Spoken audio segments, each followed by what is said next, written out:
Welcome and thank you for tuning in. You're listening to the Beyond 50 radio program. I'm Daniel Davis.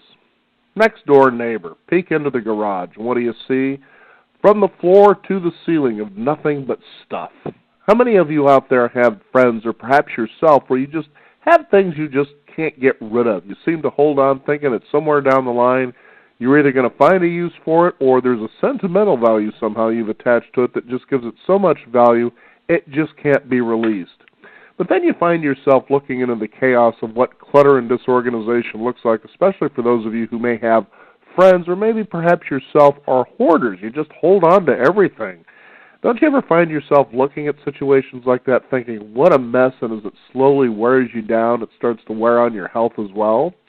Well, today we're going to be talking about what we can do about clutter and how we can get rid of that disorganization, as well as the negative thoughts and more, where we can replace that with self-compassion, aligned beliefs and actions, and create a sacred space and a more joyful, peaceful existence. On our program today is a certified life coach who holds an MA in counseling. She's also enjoyed a number of wonderful jobs in diverse industries and work settings. So I would have to say that she could probably connect to most of you out there. I'd like to welcome to the Beyond 50 radio program today our guest, Lauren Ojiri. Lauren, thank you for joining us here on the program today. Well, thank you so much, Daniel. It's wonderful to be with you and all your listeners. Now, I'm looking at your story here a little bit here, and it sounds like you're somebody who really has a lot of experience with this.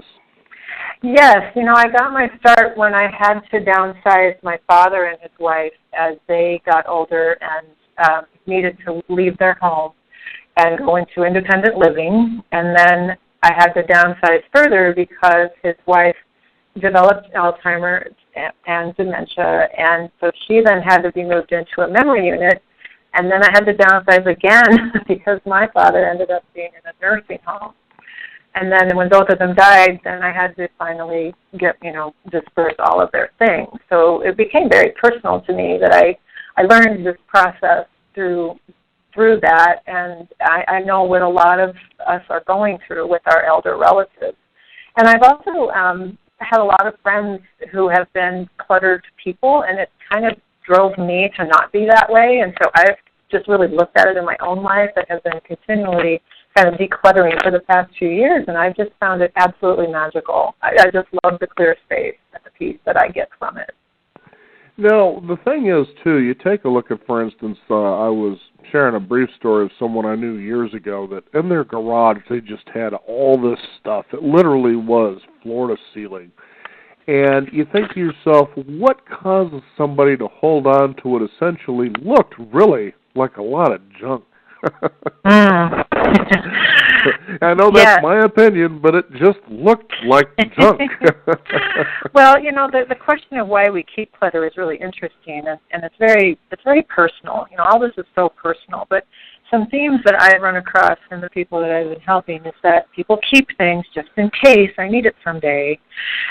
We have our identity wrapped up in some of our belongings. We don't want to let go of those things from 20 years ago when we were really proud of, X, Y, or Z in our lives. We have emotional attachments to things, especially gifts. Especially if someone has died, we don't want to let go of them because we think we're dishonoring them to let go of them. We think having more stuff is security. I mean, certainly our, insurance industries and marketing people want us to believe that we'll be better and feel better if we do this. And family patterns can be a huge part of it as well. If that's how your family always was, you think that's normal. And on an emotional side, some people keep it because they're trying to not deal with their emotions, and they just focus on their stuff instead of doing some emotional work. It can be a real barrier to keep people out, and it can be an excuse for taking action that might be risky for them in some way. So have you been able to find through the time that you've been working with people any consistencies that cause people to be the way they are this way? Well, I would say the more is better mentality in our culture is a big part of it. Sure. The one with the most toys wins kinds of things still exist. And, marketers are never wanting us to think it's good enough. We always need to have next season's this and next, next well, look year's at the car. iPhone, for crying out loud. Oh, my gosh. Yeah, and it's overwhelming. And we're social animals. And we have this sense of I'm going to miss out, or I won't have the status, or, oh, I need that because so-and-so has that. So we constantly are comparing and despairing about our things. And for some, like I said, the emotional attachment to things from family members especially is a really potent one. People just think, oh, I've got to hold on to my kids' drawings for first grade forever, every single one of them, whereas the kid doesn't care anymore, and maybe one would work instead of 55. So there's a number of themes with people, but those are kind of the big ones. It's interesting because I still have a couple of those art pieces that my kids did back when they were little. Yeah, they're sweet. Yeah, they're in a small Foot Locker, though, so there's, plenty of room. But, here was the thing. I was just, some years ago, I was looking back through that little Foot Locker that I have where you might consider I store what I consider to be really valuable things, I guess. And in there, I thought I had all the awards that I had garnered through junior high and into high school, especially for athletics. And I couldn't find them anywhere. And I realized that there was probably a night that I had a couple glasses of wine and thought, I just don't need these anymore. But think about that for a minute, how valuable a person can feel. Like, for instance, I think I had 2 presidential citations for physical fitness. One was from Gerald Ford and the other was from Jimmy Carter. And I lost my opportunity for Ronald Reagan because I blew it there. But the point is you take a look at something like that and you think, well, there is some value, but in the end, as I realized perhaps I had gotten rid of these things, I kind of yearn for them a little bit, but I don't feel really all that bad that they're gone. I mean, I knew I did these things, right. And, so you really have to draw some pretty solid lines and have some courage to be able to release things that you think have so much value. Absolutely. And, it is interesting because there are so many milestones in our life, and we want to remember them and have some momentum of them, perhaps to pass down to our kids. But if you have no filter, kind of like what you were getting at, then your kids are going to have all these things that don't have the meaning to then deal with. And they're going to feel guilty and think they should hold on to it forever. And then the cycle just keeps going. Just keeps going, yeah. So I encourage people, like I mentioned a moment ago, keep one thing if you can. And you have to remember that your memories are not in the thing. They're in your mind. And so the other thing you can do is take a picture of some things and keep the pictures and not the thing. So there are a number of strategies that people can do. And again, it comes down to cost-benefit analysis. If you're fine storing all this, just have it organized well so you can get your hands on it, so you know where it is. Clutter, to me, is the stuff that gets in your way from doing what you want to be doing. So there's, maybe a definition issue there, but, each person has to decide what's comfortable for them and the people they live with. Now let's talk about, obviously we know what cluttering and hoarding looks like, but usually what is the emotional state that you've seen people be in that tend to lean in this direction in more extreme ways than others? Well, I have not studied hoarding terribly deeply, I will say that. It is a psychological issue, I believe, when it gets to what you see on those reality shows. But it tends to be based in anxiety.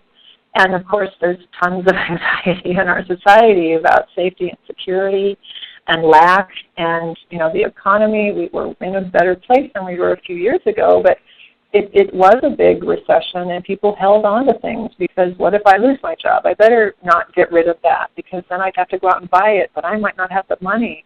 I mean, we're all, people, the boomers are all children of the Depression, so we got some of that stuff from our family, not to waste things, not to throw things out, to use it till the end of its life. But sometimes the problem is we hold on to things beyond the end of their life. And we truly could get rid of some junk and garbage when we really look at the chipped and broken and not working things. But again, it does tend to go back to anxiety and feeling like somehow this is going to make me feel more secure to have these things with me. So now what's the first way that you, suggest people tackle clutter in their homes, cars, commuting bags, garages, offices, purses, wallets, you name it? Right. Well, there's really no one way to start for everybody, but if I could list a few different things. And what I encourage you and listeners to think about is which ones kind of sparks it for you. And like I just mentioned, where I often start with people is to get rid of the true junk, meaning is it broken? Is it chipped? Is it stained? Does it not function the way it's supposed to? Is it more than 5 years old? Those kinds of things that really could be thrown away and not even gone to a thrift store or sent to a thrift store are a good place to start because there's not as much emotional attachment to them usually. That doesn't mean always. Another thing that I suggest that's an easy way to start, and you mentioned it a moment ago, is what I call portable clutter. So that's your purse, that's the gym bag, that's the commuting bag. This is your personal space you're taking with you all the time. So I recommend at least once a week to empty the whole thing out because there's always, little bits of paper and maybe food and things that fall to the bottom, and you forget about receipts, and that could be a problem if you're, trying to keep them for your business. So the portable clutter, that's an easier place to start. It's very manageable, doable. Another practice that I really love that I learned from a master coach of mine named Anna Kunicki here in Portland is to set a timer for 5 minutes and just declutter everything you can, everything in your sight, in just 5 minutes because it's doable. It's a small chunk of time, and if you do that daily, you will see a difference. Another big recommendation I make is to think in categories and think about everything having a place. So an example of that would be having cleaning supplies all in one place in a bucket that you can move from room to room. Because if you have the Bon Ami in the bathroom and you have the spray cleaner in the kitchen and whatnot, you forget at the store what you need to buy and then you end up with duplicates or you buy the wrong thing. Or you're cleaning in one room and you have to run to the other room, so you're losing time. You lose your energy.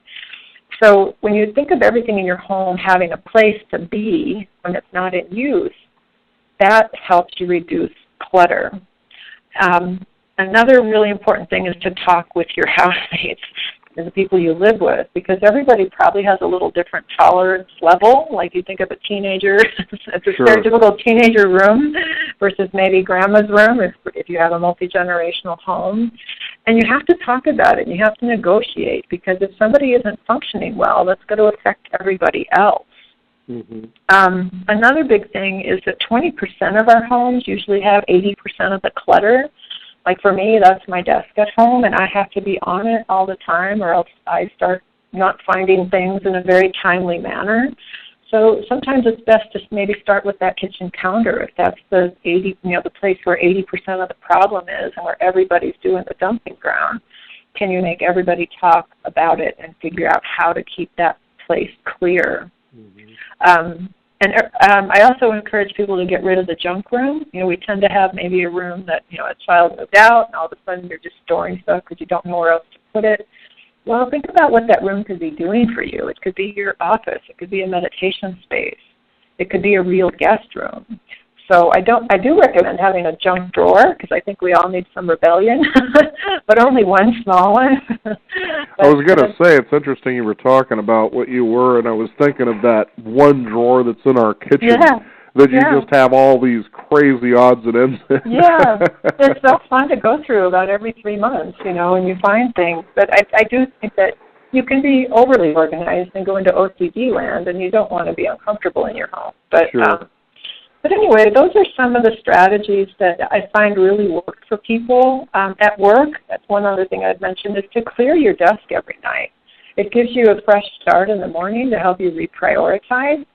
And if everything's in your inbox, you can quickly sort it. But if everything's a mess, you might get distracted with the thing that's on top when it's not going to help you get ready for your meeting in an hour. So again, there's many ways, and there's no right or wrong way. It's just start somewhere that seems doable, small, and achievable. Now, here's an interesting part of what I do is that, of course, one of the things I talk a lot with are people who write books. And there was a period of time when I was at the local PBS station, and I was hosting a show there that I had more consistent opportunities where I would do face-to-face interviews. So you have these people coming in studio, and one of the benefits of that is if they have a book and you're really jazzed, then they sign a copy of the book for you. And, of course, a lot of these messages were more personal. Hey, thanks for the great interview. It wasn't your typical, best wishes, share, for instance, but more of a personalized message. But what was interesting is that slowly but surely I was beginning to notice my bookshelf was beginning to really expand. It was getting bigger and bigger because of all of these books. One day now, people could see the value in something like that. Wow, they'd come in and they'd say, "Oh boy, you read a lot of books." And I said, "Yeah, and those are all signed by the people who actually wrote them."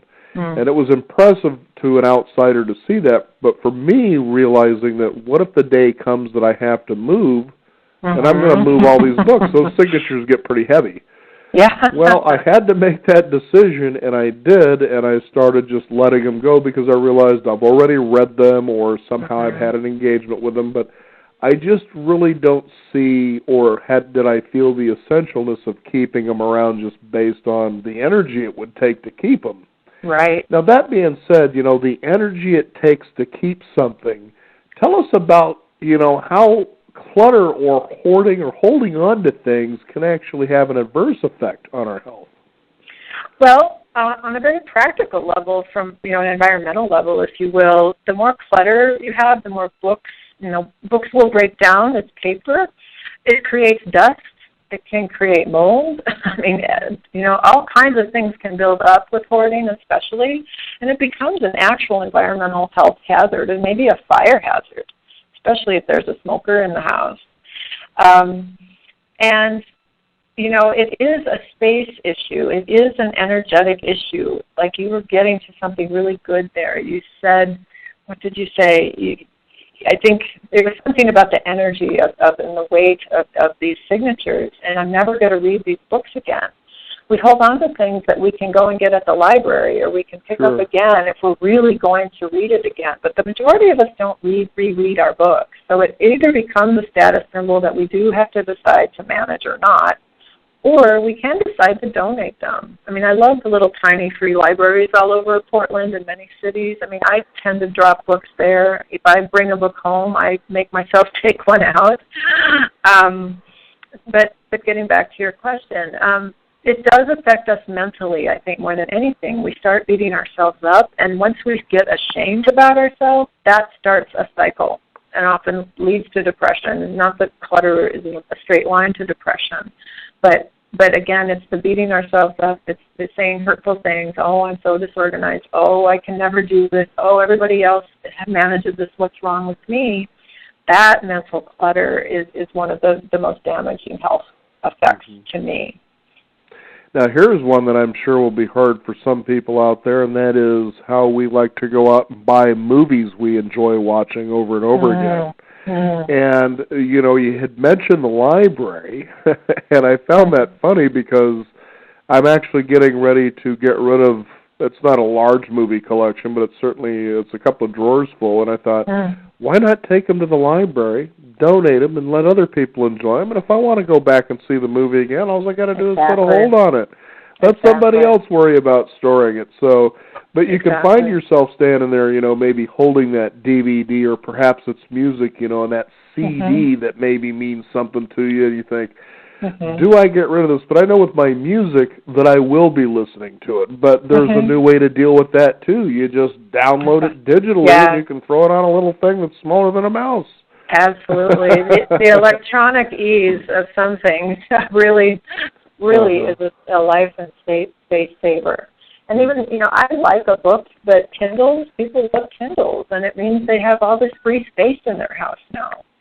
And, movies especially, I don't see any reason to buy movies. You could download virtually anything anymore. And so I think donating it, to libraries or schools or shelters, there's lots of things that you can put out there to have people reuse. And that's what I love. I love thrift stores. I always have a bag in my pantry that's going to the thrift store. As soon as I take a bag, I start a new one, and it's amazing how just having it there reminds you, I can get rid of some things. I don't really need that. As you run into them in a drawer or a closet, But it's really gratifying to move things along and know that a shelter can use them, or some other donation location can benefit from what is gently used. Mm-hmm. Now, Lauren, you bring up something that I think is valuable for our listeners to come to know, especially those who feel maybe a tad bit stubborn about maybe releasing things they know that they should, but they're not too sure yet. They're leaning on the fences. And earlier in the program, you were talking about, for instance, how marketers would lead us to believe more is better, bigger, the most, that sort of a thing. And so here we're talking about now, for instance, donating movies to the libraries so that other people can enjoy them. Now, here's an interesting, and this is a true spiritual phenomenon, and it's even scientifically proven in physics, and that is of the vacuum. As you let go of a thing, you create space for something else to come in. And you begin to experience, I think, a true, quantum abundance, for lack of a better phrase there, but that you allow that space for something, when you decide to come in that may even be better than what you had before. Have you experienced anything like that? Oh, absolutely. I keep some very deliberate clear spaces in my home, like at the top of a dresser, the part of a kitchen counter, and I find that my creativity has increased, my peacefulness has increased, because there's just less for my eyes and mind to think about in my spaces. And I think people don't understand the value of that, because again, we're told to buy this, it's a new thing, everybody's got one, the more the better. Does that address your question? Absolutely. It's the idea that if you can step outside and realize to yourself, how have I bought into this idea that more is better, and, don't let go of something because of the value of it, that you'll begin to see as you release, as you give. We always keep hearing people who give have all things, but there's a lot of truth to that, isn't there? Yeah. Oh, there's such power in giving to other people. It makes us feel abundant because I can release this. And when there's room for more things to come in, more things can come in, but you can be more deliberate about it. And you can be surprised. And, abundance has an interesting way of showing up for us if we only open up in some ways to receive it. So, again, a cluttered workspace, a cluttered home, it occupies our mind with so much. You have to manage it. You have to move it. You have to clean it. What do I do with it? You have to look at it. You have to look at it. And then again, that beating up cycle happens. And if you're just down on yourself, abundance has no room to come in. Now, as you have worked with people over the years to help them with this, how would you help someone, let's say, listening today, when they take a look at that stockpile, if you will, to take the first step from being overwhelmed by the process? I would say do one thing. Just throw out one thing and find something to literally throw out. And then think about that, feel how that experience went for you, and then ask yourself, okay, is there another thing that I can throw out? I mean, I would keep it that small. If you decide I have to empty this junk room today, or I have to empty the garage today, you will do it. Nobody can do that in one day, most likely, unless you have a very large group of people that you can mobilize, and that's hard to do.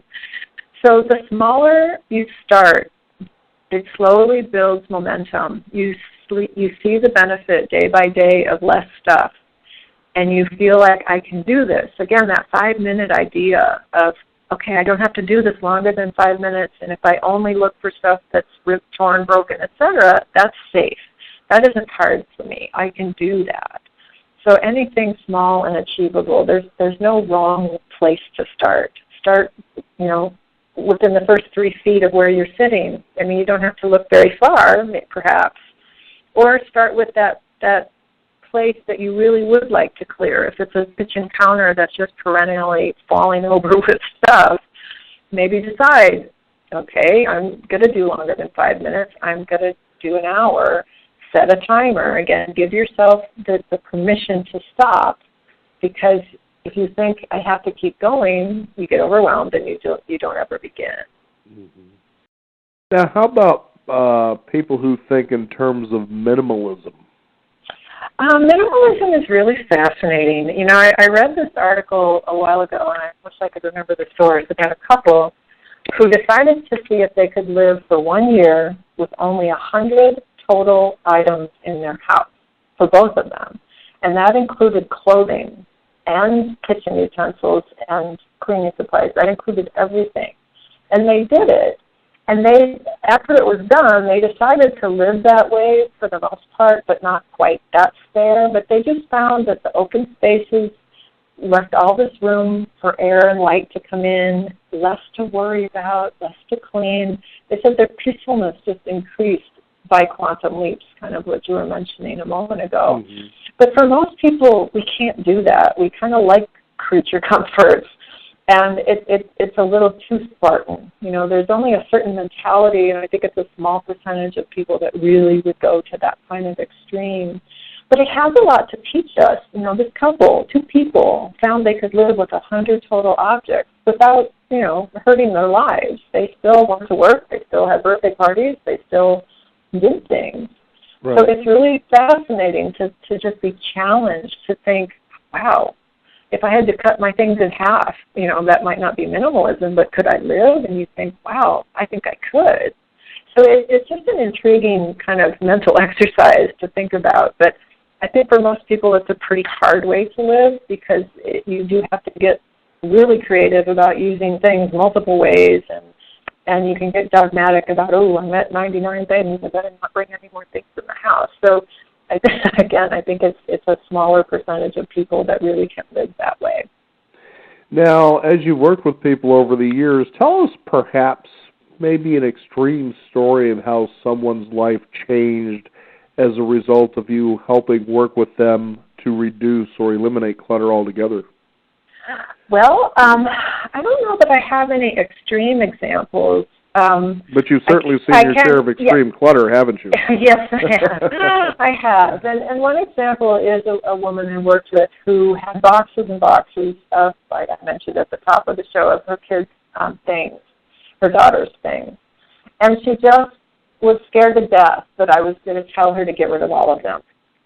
And I looked at her and I said, well, you know, we talked about it. You know, I asked her, what are your attachments to these? And, oh, she's growing up so fast. And you could just hear the emotional attachment to the little girl who she loves so much. And so my recommendation to her was to get a couple beautiful boxes to store them in, and to go through everything and really look at, you know, what is stained and really broken down, you know, paper-wise, because as I mentioned, paper breaks down. You know, can you reduce it by a little bit? And she even got anxious about that. And then I said, okay, let's not reduce any of it, but let's chronologically put it in order. And once she realized she didn't have to get rid of it, something loosened up in her and a light bulb went off. And she said, oh, you know, you could just see her relax. And then she started thinking about how she would organize it. And then within an hour, she was ready to get rid of some things, and I didn't think she would be. And then she just kept going. You know, we worked on this for hours, and then I was due to leave, and she just said, I'm going to keep going. I'm going to keep going on this all weekend. And when she emailed me, you know, after the end of the weekend, she had gotten rid of piles and piles and piles of things that she never in her wildest dreams thought she would. And she was just so amazed to have free space in her house. So, you know, it might sound small, but for her it was huge that she addressed some things with her emotions about her daughter growing up, and she realized it's important to keep some things but not everything, and so be selective about the pretty things or the most valuable things. And so again, this shift in her was just palpable. It was really, really wonderful to see. So, Lauren, it sounds to me, and it's interesting that you're bringing this up because I wouldn't have thought about it this way, but that maybe people hold on to things, or not maybe, but quite possibly, because, A, there's an emotional attachment to it, but most importantly, it might also be something they really may not want to face. Would that be a fair way to look at it? Absolutely. Absolutely. Okay. But, yeah, we avoid. I mean, we're the only animal that can avoid. You know, you don't see dogs and cats doing anything like this. I mean, you know, squirrels pile up things for the winter, but that's different. But, yeah, our emotional attachments, and they're really quite fascinating. And it gets to our values, which are important to explore, and it gets to our lives and what do we want to move forward versus what do we want to hold on to from the past. Clearly there's important things to honor and revere and hold sacred from the past. But do we want to bring every single thing with us all the way through? Because it's not possible. You know, I find it kind of disturbing that there's so many storage units everywhere. You know, they just seem to be ubiquitous. And, you know, we've run out of room in our houses, so now we have to have storage units because we are afraid to let go. And it is going to, I don't know what the critical mass or what the tipping point will be that as a society we decide to act differently. But it is a cultural thing in the United States, at least. I haven't really looked at it in other countries. I was in Japan a few years ago, and I was just stunned at this fair, beautiful space, and, you know, all these small, beautiful, clear spaces. You know, they just have so many people that they have to fit in a very small space. You know, very different mentality there. And I did want to mention, you know, and this is a little bit of a tangent, but there's a wonderful book out there by a Japanese woman, and I don't know if you've heard of it. It's called The Magic of Tidying Up, and she's kind of become an international phenomenon with this cute little book that she wrote, which is just fascinating to read. She was someone at even age 5. She wanted to organize and declutter her house, and she made a career out of it. But her main thing that I really got out of her book is that you have to love everything you own enough to want to keep it.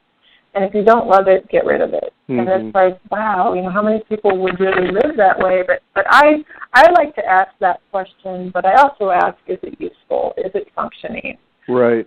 You know, so I add a couple more, but I do find, you know, does this spark joy for me? Do I really want to keep it? Because we do find that some old mementos we hold, they have the memory, but they really don't spark joy. Like, they might bring up negative memories. Sure. So when you realize, why am I holding on to this? Now, that was 2 boyfriends ago. Why am I holding on to this? Right. You know, so it is an interesting book. I do recommend it. She's a bit dogmatic in some ways, but there's many, many good tidbits in that might be very helpful for people. And that book again was what? The Magic of Tidying Up, and her name is Marie Kondo. Okay, The Magic of Tidying Up. I like that. Yes, Marie Kondo with a K is her name. Very good. Well, this is such an interesting thing to be talking about, and if people out there wanting to find out more, maybe enlist in your service, how can they contact you? Thank you. I have a website, and it is my name, and I'll spell that. It's LAUREN, as in Nancy, OUJIRI.com.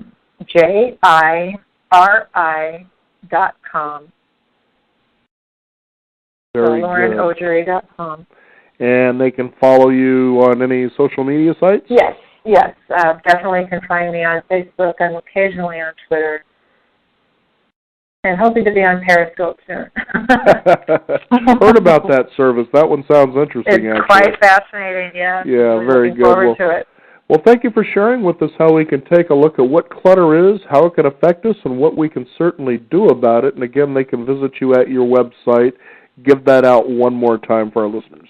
Sure. It's LaurenAugery.com, and that's spelled LAUREN, as in Nancy, OUJIRI.com. Love it. Thank you, Lauren, for joining us here on the Beyond 50 radio program. Thank you, Daniel. It was a real honor. You bet.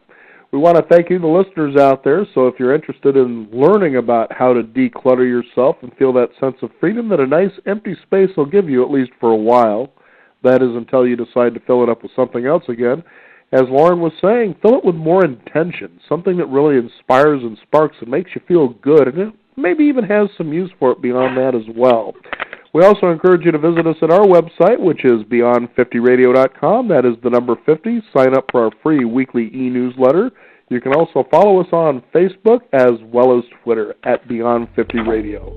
I'm Daniel Davis. Thank you for tuning in, and remember, live your day past halfway.